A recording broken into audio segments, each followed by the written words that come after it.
तो दोस्तों, फिर से हमारे एक नए वीडियो में आप सबका स्वागत है। आज हम बात करेंगे बाबा बैद्यनाथ धाम बाकी शिव मंदिर या फिर ज्योतिर्लिंग से अलग क्यों है और सावन के महीने में ही क्यों लोग यहाँ दर्शन करने आते हैं। तो चलिए वीडियो की शुरुआत करते हैं। हिंदू धर्म में 12 ज्योतिर्लिंग का दर्शन बड़ा महत्व है। इन सभी से शिव की रोचक कथाएं जुड़ी हुई है। देवघर के बैद्यनाथ धाम में स्थापित कामना शिवलिंग इनमें से एक है, जो लंकापति रावण से संबंधित है। 12 ज्योतिर्लिंग में से एक है पवित्र बैद्यनाथ शिवलिंग, जो झारखंड के देवघर में स्थापित है। इस जगह को लोग बाबा बैद्यनाथ धाम या फिर बाबा धाम के नाम से भी जानते हैं। कहते हैं भोलेनाथ यहाँ आने वाली सभी भक्तों का मनोकामनाएं पूरी करती है, इसलिए इस शिवलिंग को कामनालिंग भी कहते हैं।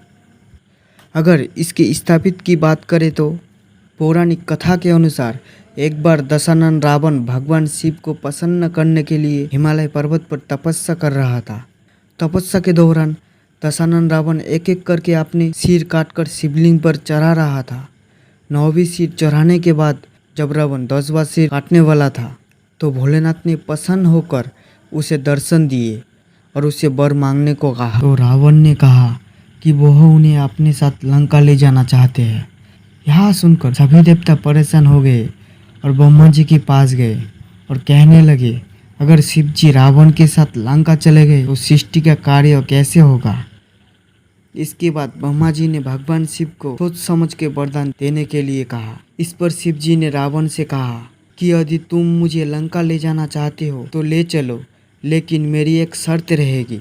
मैं शिवलिंग में समाहित होकर तुम्हारे साथ जाऊंगी। अगर मुझे भूमि स्पर्श होगी तो मैं वही स्थापित हो जाऊंगा। इस बात पर रावण सहमत हो गया। फिर भगवान ने एक शिवलिंग का रूप धारण कर लिया। इसके बाद रावण शिवलिंग लेकर लंका की ओर प्रस्थान किया। इस दौरान भगवान शिव ने रावण को संख्यालघु की इच्छा जगा दी। काफ़ी समय तक बर्दाश्त करने के बाद रावण ने एक चौरवाहे को शिवलिंग पकड़ाकर लघु शंका करने लगा।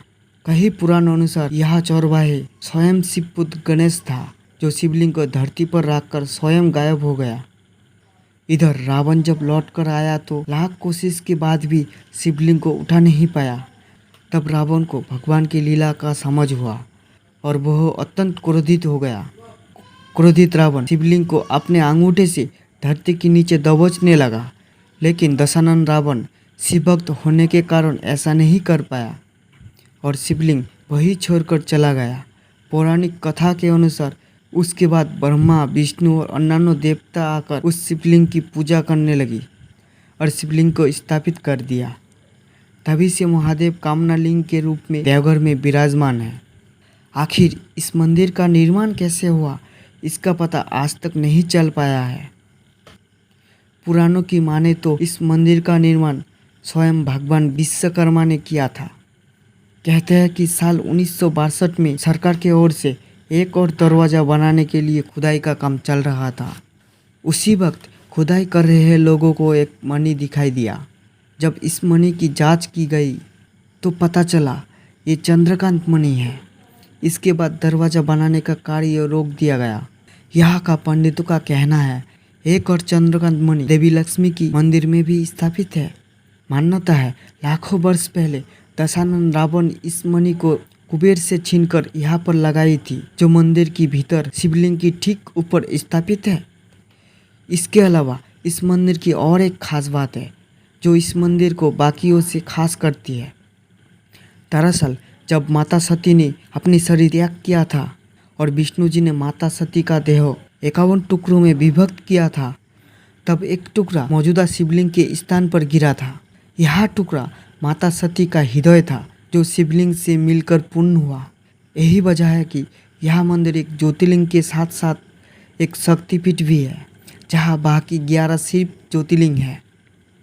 आप बात कर लेते इस कांवड़ यात्रा का शुरुआत किसने किया था। अपने सावन महीने में लाखों शिव भक्त को कांवड़ यात्रा के दौरान देखा होगा, तो जाहिर है आपको भी कांवड़ यात्रा किसने शुरू की जानने की उत्सुकता होगी। इस पर कई विद्वानों का कई मत है। कोई कहता है परशुराम पहली कांवड़िया थे, तो कोई कहता है कि श्रवण कुमार पहली कांवड़िया थे, लेकिन बैद्यनाथ धाम पर प्रथम कांवड़िया का प्रमाण त्रेता युग में मिलता है। बताया जाता है प्रभु श्री राम ही पहली कांवड़िया थे जो सुल्तानगंज से लेकर गंगाजल बैद्यनाथ धाम पर शिवलिंग पर अर्पण किया था। कुछ कथाओं के मान्यता अनुसार समुद्र मंथन के समय विष ग्रहण करने के बाद विष के प्रभाव से शिव बेकुल हो गए थे। तब सभी देवता दानवों ने मिलकर यहाँ जलाभिषेक किया था। तब से कांवड़ यात्रा की प्रथा शुरू हो गई। तो दोस्तों, आज की वीडियो आपको कैसी लगी प्लीज़ कमेंट करना एंड हमारे चैनल पर अगर नए हैं तो प्लीज़ सब्सक्राइब कर लेना। मिलते हैं अगले वीडियो में।